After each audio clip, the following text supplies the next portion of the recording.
Idrus bin Salim Al-Jufri yang merupakan salah seorang yang memiliki kemampuan untuk memberikan keilmuan bagi masyarakat khususnya di Kota Palu. Dan saudara, selanjutnya kita menuju ke panggung utama untuk mendengarkan pembacaan manaqib guru tua oleh Dr. Abdul Ghani Jumaat. Wassalatu wassalamu ala khairil bariyat wa ala alihi wa ashabihi zawil fadli wal karamat, amma ba'd. Yang kami muliakan Ketua Utama Al-Khairat Al-Habib Sayyid Saggaf bin Muhammad Al-Jufri beserta seluruh keluarga. Yang kami muliakan Bapak Menteri Agama Republik Indonesia yang sedang ditunggu kehadirannya. Yang kami hormati Bapak Gubernur Provinsi Sulawesi Tengah yang sedang dalam perjalanan, para gubernur di seluruh wilayah Al-Khairat yang sempat hadir pada hari ini. Dan di depan kita menyaksikan Bapak Gubernur Provinsi Maluku Utara Ternate Al-Ustaz Kiai Haji Abdul Ghani Kasuba LC bersama keluarga. Bapak Danrem 132 Tadulako Kolonel Infantri Muhammad Saleh Mustafa, Bapak Kapolda Sulawesi Tengah yang kami hormati, Bapak Wali Kota, para Bupati se-Indonesia Timur dan se-Sulawesi Tengah, Ketua Umum Pengurus Besar Al-Khairat dan Sekjen Pengurus Besar Al-Khairat Habib Ali bin Muhammad Al-Jufri, dan Bapak Dr. Haji Lukman Estahir MA. Para asatidzah talamid, murid guru tua, baik dari generasi awal yang masih hidup pada hari ini maupun generasi sesudahnya. Hadirin wal hadirat, para habaib, sadat, kaum muslimin wal muslimat, para tamu haul guru tua yang dimuliakan Allah Subhanahu wa taala. Mari kita bersama-sama membaca alhamdulillah wa syukrulillah dan salawat serta salam kepada Nabi besar Muhammad sallallahu alaihi wasallam atas izin dan irada Allah Subhanahu wa taala. Pada hari ini kita kembali hadir mengikuti tradisi haul Al-Alimul Allamah Al-Bahrul Fahama Al-Habib Sayyid Idrus bin Salim Al-Jufri, guru tua yang populer di Kota Palu yang ke-48. Kaum muslimin, wabil khusus zuriyah guru tua, izinkan saya sebagai salah satu murid yang paling akhir, ibarat kereta api, gerbong terakhir dari sekian banyaknya gerbong-gerbong di Al-Khairat, dari murid guru tua bahkan cucu-cucu murid guru tua. Pembacaan manaqib kali ini saya akan khususkan berbicara tentang nasionalisme Sayyid Idrus bin Salim Al-Jufri. Karena itu saya mohon maaf apabila beberapa biografi beliau tidak sempat disebutkan, mengingat lokasi dan waktu yang sangat terbatas. Sebagai abnaul khairat yang dipercayakan membaca manaqib guru tua kali ini, kepercayaan ini rasanya sangat berat sekali.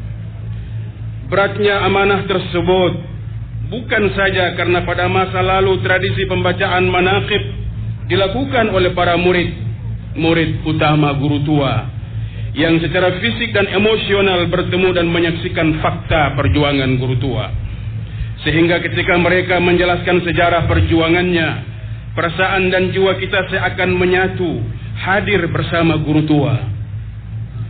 Tapi juga karena ada perasaan khawatir, walaupun saya pernah meneliti tentang nasionalisme ulama, pemikiran politik kebangsaan Sayyid Idrus bin Salim Al-Jufri, tetapi karena tokoh ini adalah tokoh yang alimul allamah, sungguh kita semua ibarat titik kecil di tengah samudra yang dalam, termasuk pembaca manaqib hari ini.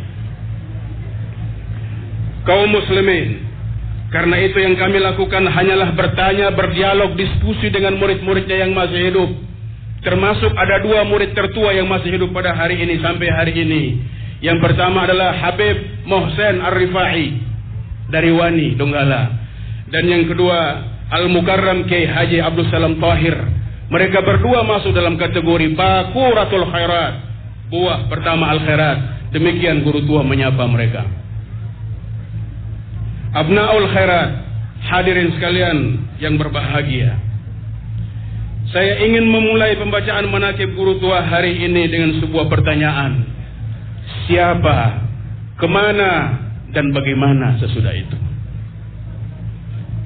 Pada batu nisan sebagaimana kita biasa ziarah makam guru tua tertulis Al-Habib Al-Allamah Idrus bin Salim Al-Jufri, pendiri perguruan Islam Al-Khairat, Palu, Sulawesi Tengah, lahir di Taris Hadramaut pada hari Senin 14 Sya'ban 1309 Hijriah atau 15 Maret 1891 Masehi, dan wafat di Palu, Sulawesi Tengah hari Senin 12 Syawal 1389 Hijriah atau 22 Desember 1969 Masehi.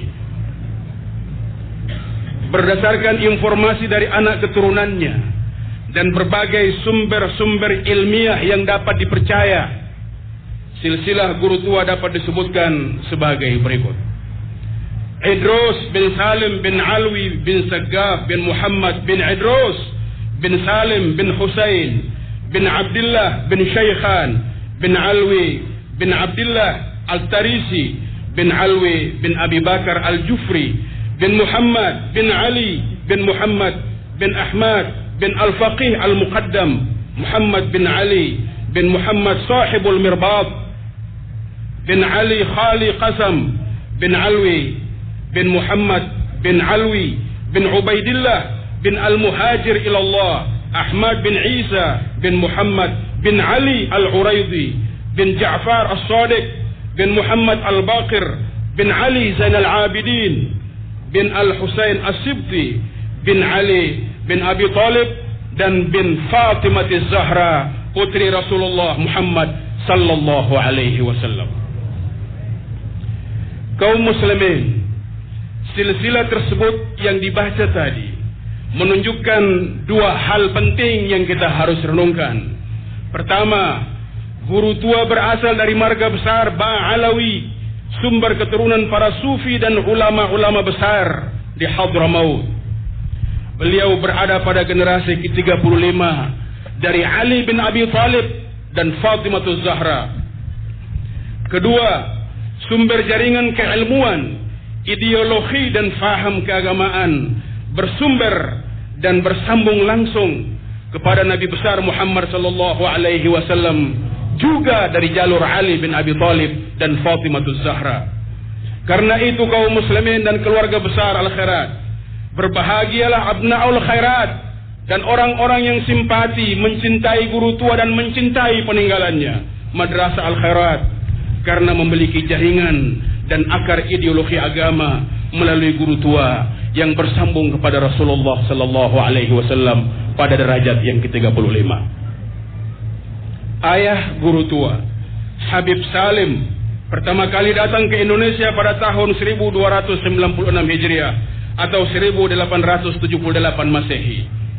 Kemudian ke Sengkang Wajo, Sulawesi Selatan. Di kota ini Habib Salim menikah dengan Andi Syarifah Nur, berdarah Arab Bugis, keturunan salah seorang raja bergelar Arung Matoa, orang yang dituakan di Wajo, Sengkang, Sulawesi Selatan. Selanjutnya Habib Salim membawa istrinya tercinta ke Hadramaut. Di sana Andi Syarifah Nur melahirkan 6 orang anak, 5 laki-laki dan 1 perempuan. Guru tua adalah anak yang keempat dari 6 bersaudara. Masing-masing mereka adalah Sayyid Abdul Qadir bin Salim Al-Jufri, membuka madrasah di Cianjur, Jawa Barat dan wafat di sana. Sayyid Syekh bin Salim Al-Jufri wafat di Solo, Jawa Tengah. Sayyid Alwi bin Salim Al-Jufri di Hadramaut. Sayyid Idrus bin Salim Al-Jufri, guru tua, wafat di Palu, Sulawesi Tengah, pendiri Madrasah Al-Khairat yang kita peringati haulnya pada hari ini. Sayyid Abu Bakar bin Salim Al-Jufri wafat di Solo, Jawa Tengah, dan Syarifah Lu'lu wafat di Hadramaut. Jadi ibu dari guru tua, Andi Syarifah Nur, benar-benar asli warga negara Republik Indonesia, kaum muslimin. Pantaslah di kemudian hari guru tua memiliki nasionalisme dan faham kebangsaan yang sangat kuat sekali, sebagaimana terbaca dalam banyak syair-syairnya itu. Ayahnya Habib Salim bin Alawi Al-Jufri adalah seorang ulama terkemuka di Yaman dan pernah menjabat sebagai mufti di Hadramaut. Ia menulis banyak karya ilmiah dalam berbagai disiplin ilmu agama, antara lain I'anatul Ikhwan dan Syarah Umdatus Salik wa Uddatun Nasik, terdiri dari 900 halaman.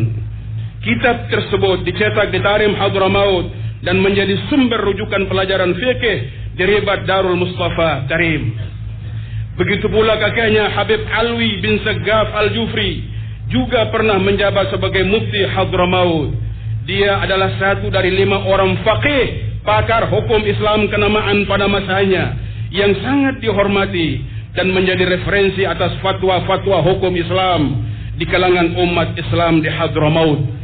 Fatwa-fatwa beliau terdokumentasikan dalam sebuah kitab, Bughyatul Mustarsyidin, karya Al-Imam Al-Habib Abdurrahman Al-Masyhur. Khusus fatwa-fatwa Habib Alwi dalam kitab tersebut diberi simbol atau diberi kode dengan huruf jim yang berarti Al-Jufri.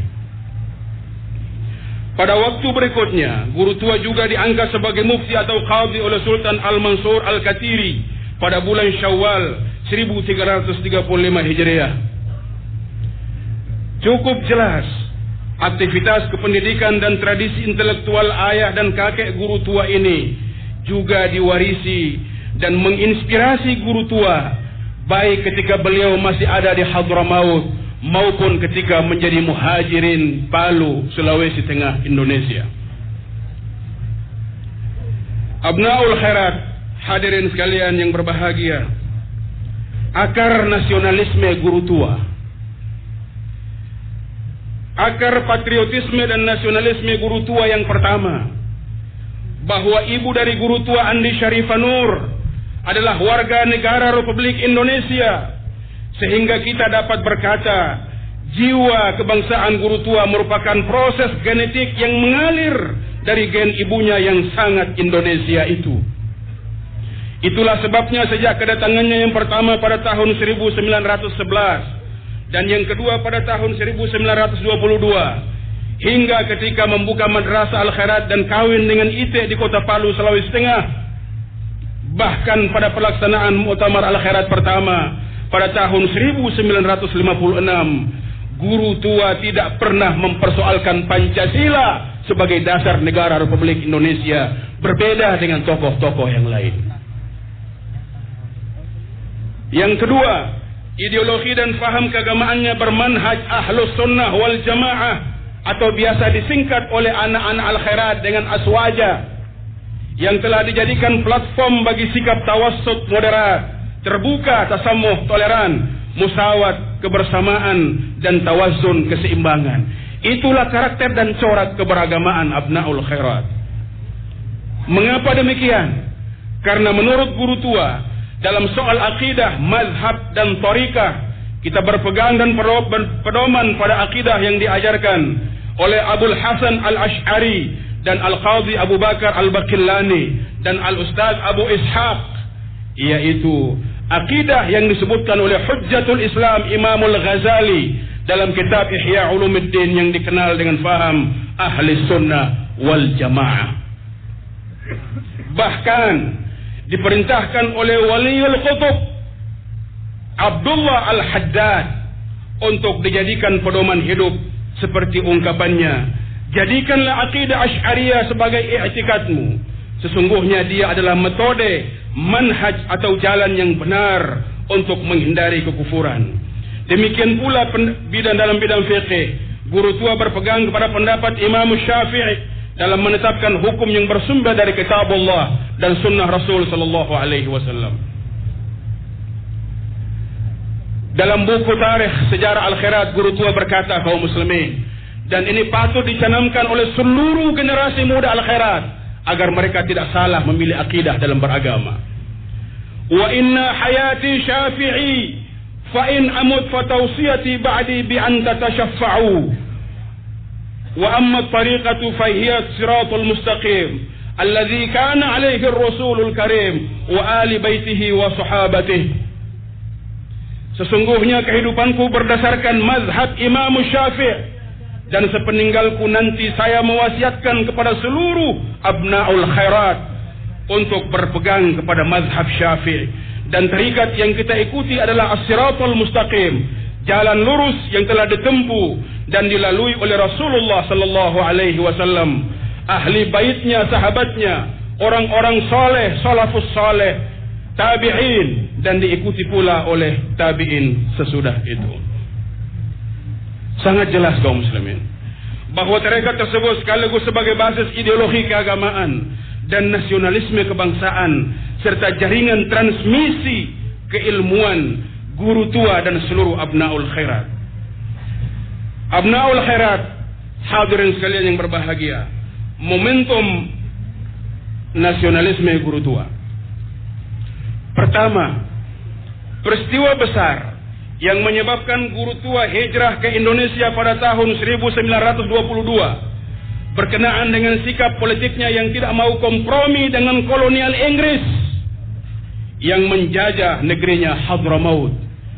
Guru tua bersama sahabatnya Habib Ubaidillah As-Saggaf mewakili para pejuang Hadramaut membawa dokumen piagam politik yang ditujukan kepada para pemimpin-pemimpin Arab, Yaman Utara, Mesir, serta Sekretaris Jenderal Liga Arab untuk memperoleh dukungan perjuangan pembebasan Hadramaut dari penjajah Inggris. Namun ketika sampai di pelabuhan Aden, keduanya ditangkap oleh serdadu-serdadu Inggris dan dokumen politik yang dibawa pun disita. Saat itu juga mereka dibebaskan, tapi diberikan pilihan kembali ke Hadramaut sebagai tahanan kota atau merubah rute perjalanan mereka berdua. Guru tua memilih Asia Tenggara, khususnya Indonesia sebagai tempat tujuannya, sedangkan sahabatnya Habib Ubaidillah menuju Timur Tengah atau Mekah Haramain. Kedua, ketentuan Allah telah berlaku bagi guru tua.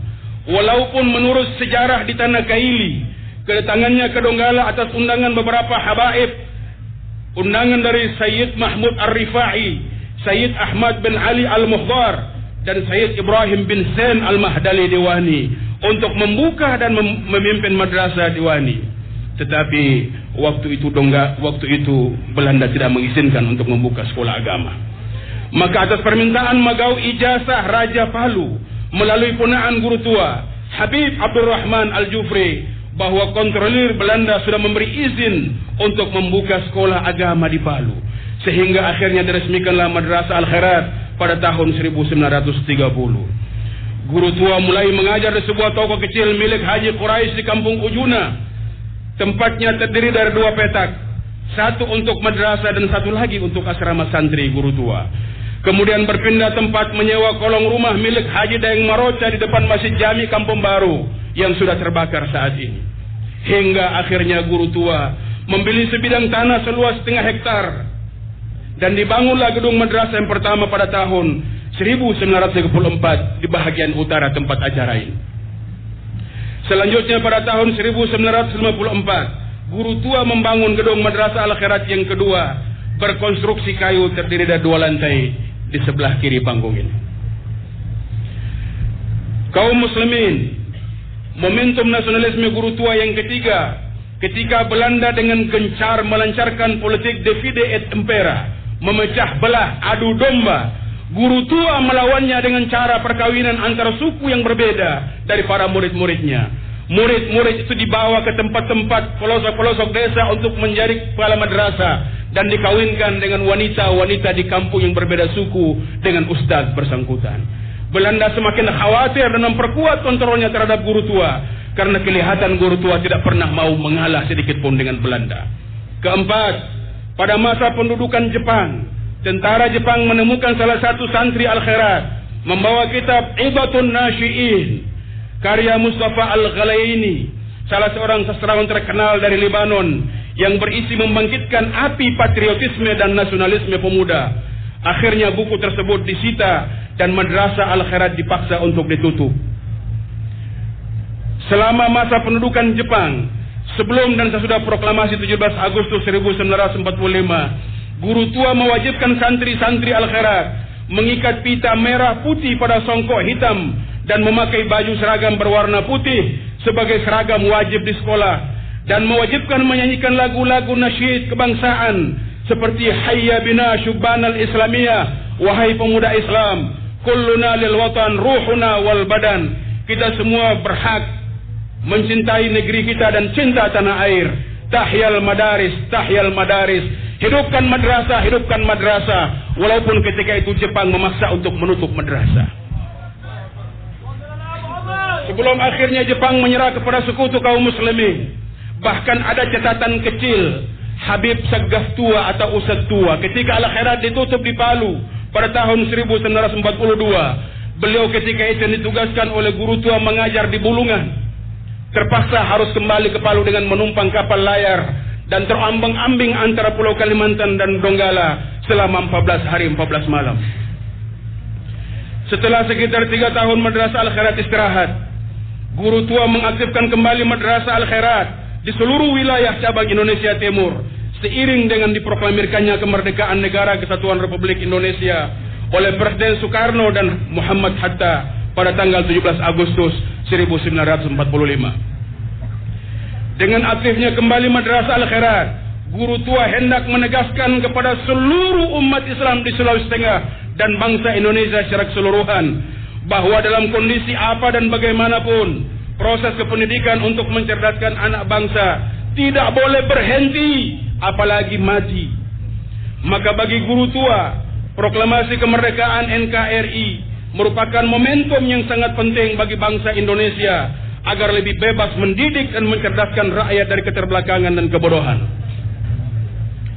Sebagai tanda sukacita dan syukur kepada Allah Subhanahu wa taala atas nikmat kemerdekaan tersebut, guru tua menulis syair Hari Proklamasi dan Sang Merah Putih.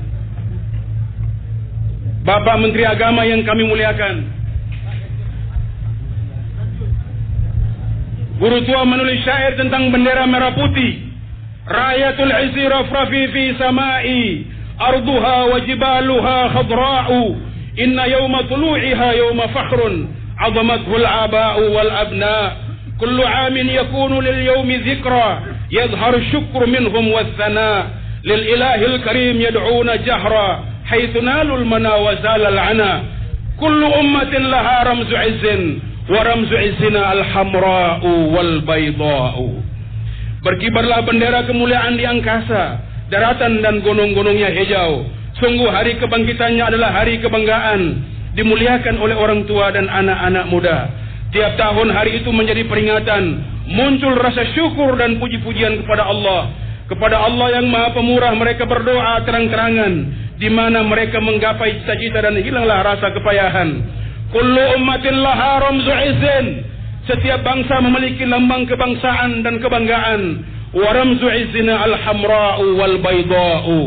Lambang kebangsaan negara Republik Indonesia, kata guru tua, adalah merah dan putih. Membaca pemikiran guru tua pada teks syair di atas paling tidak mengandung beberapa pesan substantif. Pertama, guru tua menyadari bahwa Indonesia adalah bangsa yang kaya raya dengan sumber daya alam.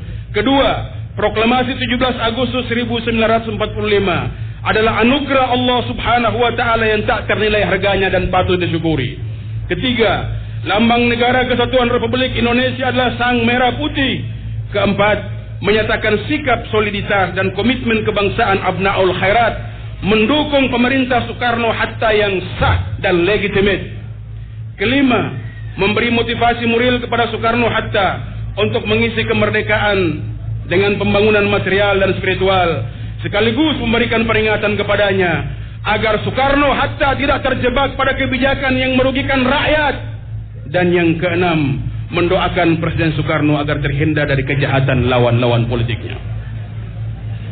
Jadi kaum muslimin, bentuk nasionalisme guru tua tidak melalui perjuangan fisik dengan senjata untuk mengusir penjajah atau melalui partai politik untuk meraih kekuasaan dalam institusi negara, melainkan dengan mendirikan madrasah atau pesantren Al-Khairat di Indonesia Timur untuk memerangi kemerdekaan sejak 15 tahun sebelum Indonesia memiliki negara sendiri.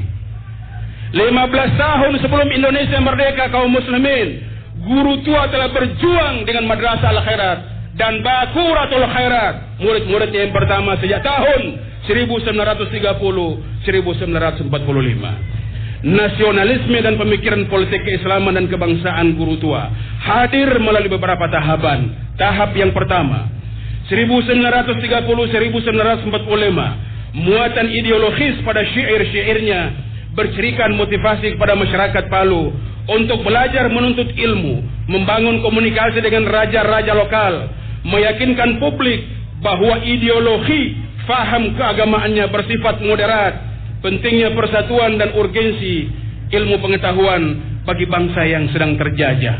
Dari syair yang sangat banyak jumlah baitnya, kita bisa kutip potongannya. Lil ilmi jiddu ya bani al khairat, fadawul ulumi tabawwa'ud darajat. Bergiatlah kalian menuntut ilmu, wahai seluruh abnaul khairat, karena orang-orang yang berilmu akan menempati derajat yang tinggi di tengah-tengah masyarakat.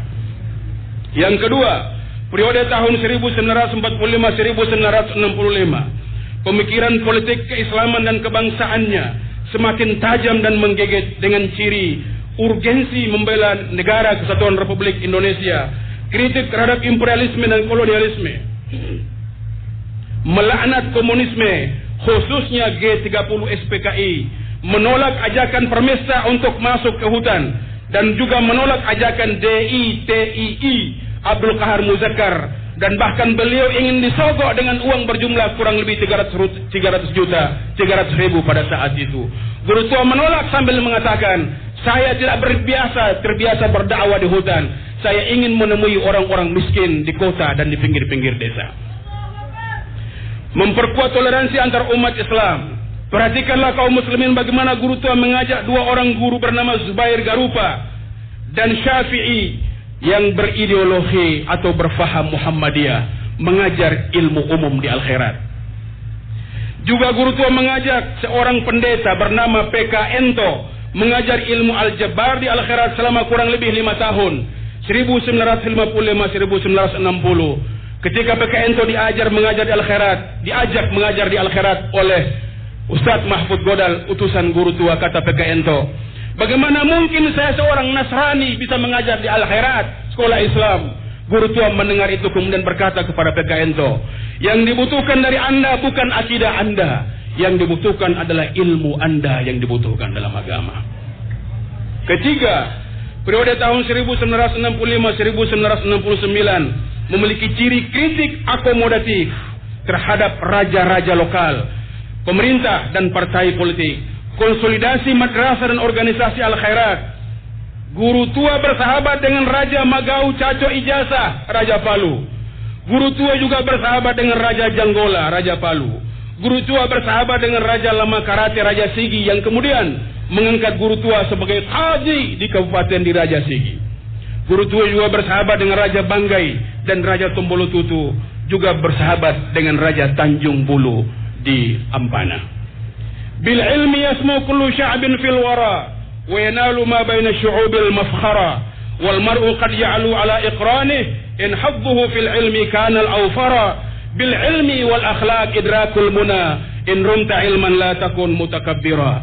Dengan ilmu setiap bangsa menjadi tinggi di antara umat manusia dan mencapai kemuliaan di antara bangsa-bangsa. Manusia terkadang mengungguli teman-temannya jika ia memiliki perbendaharaan ilmu. Dan guru tua berkata kepada seluruh abnaul khairat, bil ilmi wal akhlaq idrakul muna. Dengan ilmu dan akhlak kamu akan mencapai cita-cita yang tinggi. In rumta ilman la takun mutakabbira. Kalau kalian sudah menjadi kiai, menjadi ulama, menjadi profesor, menjadi doktor, la takun mutakabbira. Tidak boleh sombong. Nasionalitas guru tua berbeda dengan kalangan keturunan Hadramaut lainnya, seperti diperlihatkan oleh Jami'atul Khair dan Al-Irsyad.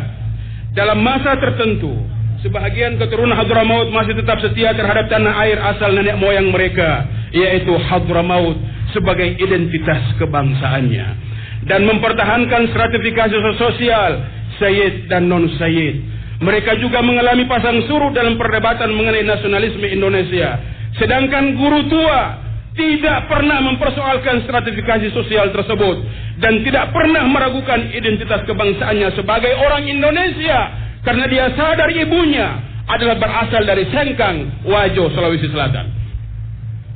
Madrasah Al-Khairat yang mayoritas murid-muridnya dari kalangan pribumi diliburkan pada hari Jumat dan sekolah pada hari Ahad sebagai bentuk perlawanan terhadap Belanda yang menyokong zending Kristen ketika itu. Guru tua juga melibatkan raja lokal Palu dan memobilisasi warga Palu, warga Tokaili, penduduk asli Palu, untuk mendukung pendirian Madrasah Al-Khairat. Kiprah kebangsaan guru tua menambah bukti dalam memahami perdebatan nasionalisme Indonesia di kalangan seluruh keturunan Hadramaut.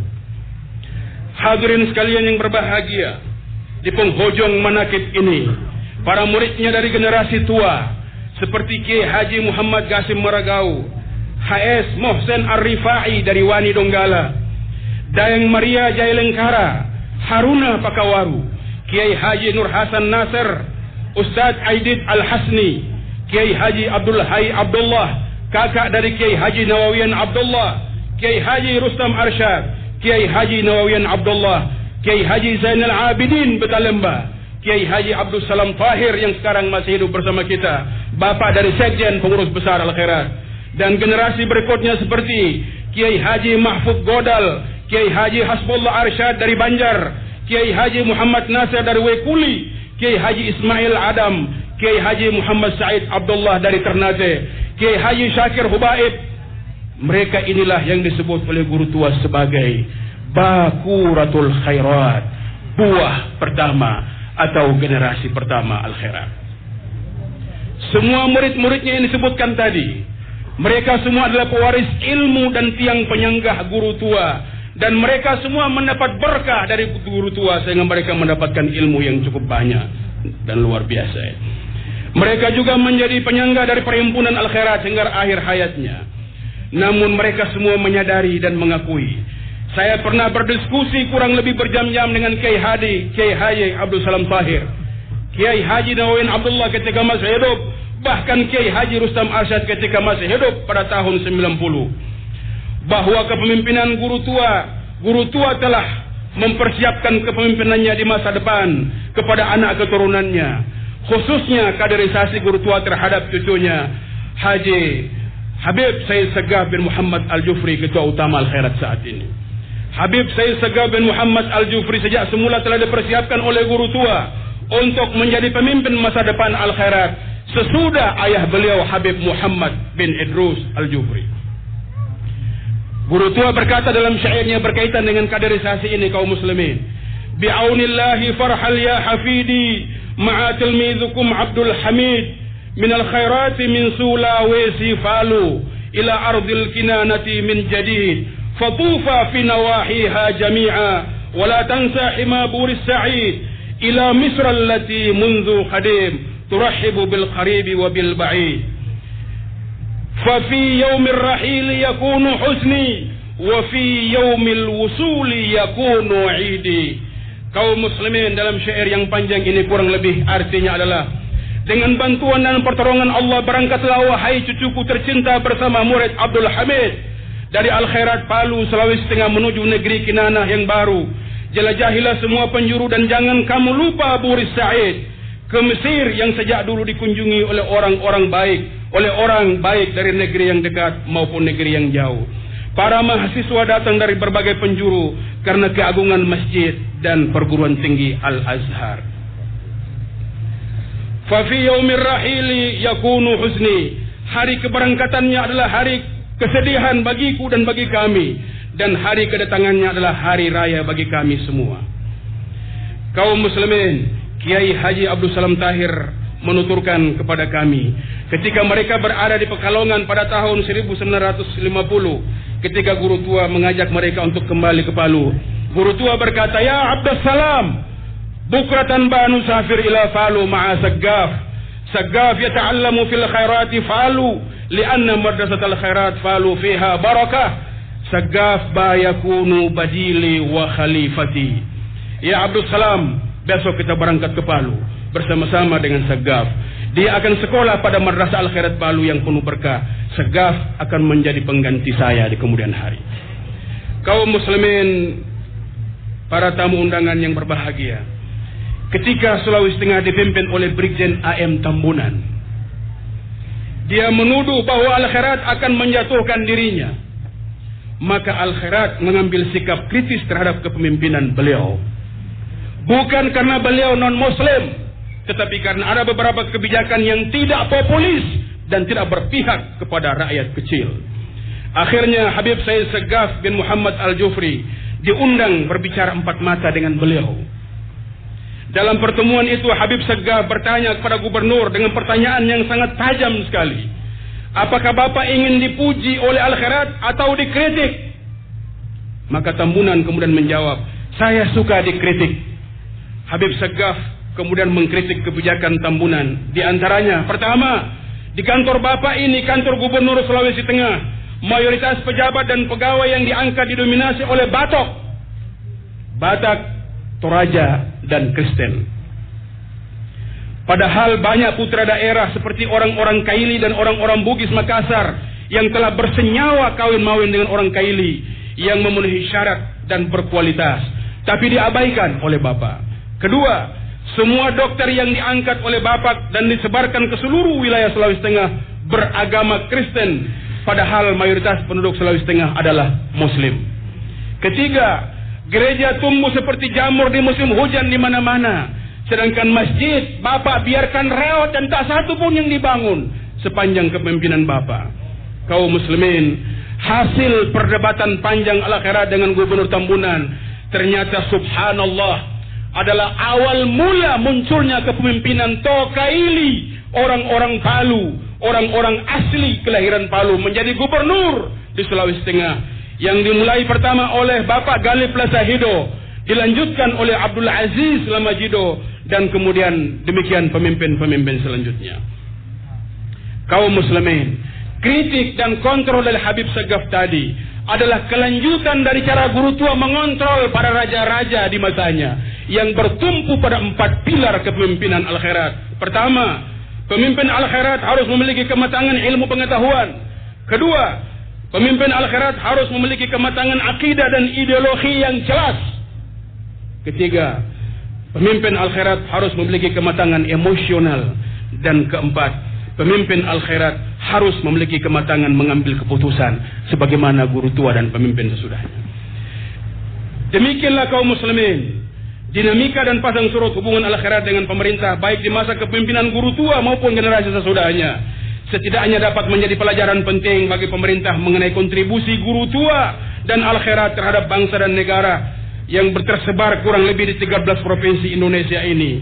Namun patut direnungkan kaum muslimin, di atas semua pengorbanan dan kesuksesan itu, ternyata di akhir hayatnya ketika wafat, guru tua tidak memiliki harta pribadi yang mungkin dapat diwariskan kepada anak cucunya.